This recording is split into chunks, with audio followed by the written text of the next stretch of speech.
بسم اللہ الرحمن الرحیم، السلام علیکم ورحمۃ اللہ وبرکاتہ۔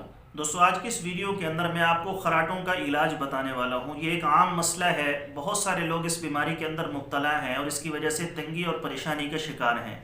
تو آج کی اس ویڈیو کے اندر میں انشاءاللہ تعالیٰ اس کے نسخے کے بارے میں بھی آپ کو بتاؤں گا کہ کون سا نسخہ استعمال کرنے سے آپ کو اس بیماری سے نجات حاصل ہو سکتی ہے۔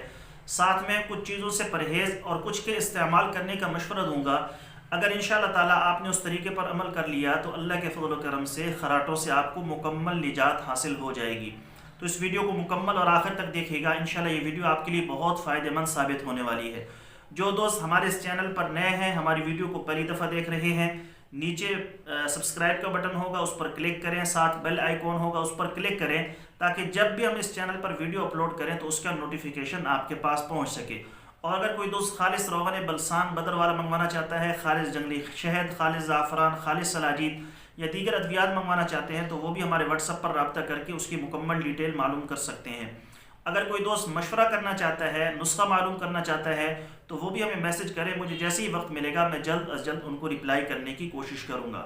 تو چلے دوستو، خراٹوں کا علاج کیسے ممکن ہے تفصیل کے ساتھ اس کو سن لیتے ہیں۔ کیا آپ نیند کے دوران خراٹے لیتے ہیں؟ ویسے تو یہ اتنے نقصان دہ نہیں ہوتے، تاہم ان کی شدت بڑھنے سے دماغی افعال پر اثرات مرتب ہوتے ہیں، جن سے فالج، دل کے دورے اور ڈپریشن سمیت مختلف امراض کا خطرہ بڑھ جاتا ہے۔ اگر آپ یا کوئی اور اس عادت کا شکار ہے تو اس کا علاج کریں۔ آپ نے کیا کیا علاج کرنے ہیں؟ سب سے پہلے سونے کا انداز۔ اگر آپ پیٹھ کے بل چت لیٹ کر سوتے ہیں تو گلے کے مسلز کھنچ جاتے ہیں اور نزدیک آ جاتے ہیں۔ اس طرح سانس لینے پر وائبریشن ہوتی ہے جو خراٹوں کا باعث بنتی ہے۔ پہلو کے بل سونا آپ کے گلے کے مسلز کو قریب لانے سے روکنے میں مددگار ثابت ہو سکتا ہے، جس سے خراٹوں کا مسئلہ حل ہو جاتا ہے۔ تو دائیں پہلو پر سوئیں، یہ سنت بھی ہے اور علاج بھی ہے۔ نمبر 2، سر اونچا کرنا۔ خراٹوں سے نجات کے لیے اپنا سر بستر پر 4 انچ تک اونچا کر لیں، یعنی تکیے یا زیادہ تکیوں سے سر کو اونچا کر لیں۔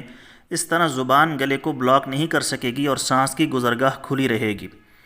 ناک کو صاف رکھیں۔ اپنی ناک کو صاف رکھنا خراٹوں سے نجات کا ایک سادہ حل ہے۔ ناک میں جمع ہونے والا کچرا سانس کی گزرگاہ میں رکاوٹ بنتا ہے، جس کے نتیجے میں منہ سے سانس لینا پڑتا ہے جو خراٹوں کا باعث بنتا ہے۔ بھاپ سے مدد لینا۔ اس بات کو یقینی بنائیں کہ آپ ناک کے ذریعے ٹھیک طرح سے سانس لے رہے ہیں۔ بہتی ناک گلے میں رکاوٹ کا باعث بنتی ہے۔ ہو سکتا ہے کہ کمرے کی خشک ہوا ناک سے سانس لینے میں مشکلات بڑھائے، تو بھاپ کے ذریعے اسے کھول کر خراٹوں سے بچا جا سکتا ہے۔ یہ طریقہ اس وقت مددگار ثابت ہوتا ہے جب خراٹے کسی الرجی یا نزلہ کا باعث ہوں۔ پودینے کا تیل۔ پودینے کا تیل یا اس کا ماؤتھ واش، تیل کو سوتے وقت اپنے ناک کے ارد گرد مل لیں تاکہ سانس کی گزر آسانی سے ہو سکے، اور ماؤتھ واش گلے کے ٹشوز، گلے کی خرابیوں کو دور کرتا ہے۔ وزن کو 10% تک کم کرنے سے بھی اس مرض سے نجات ملے گی۔ تمباکو نوشی گلے میں خراش کا باعث بنتی ہے، اس سے پرہیز کیا جائے۔ اس کے علاوہ اگر ناک کی ہڈی بڑھ گئی ہو، ناک میں گوشت بڑھ جائے تو اس کا علاج کروائیں۔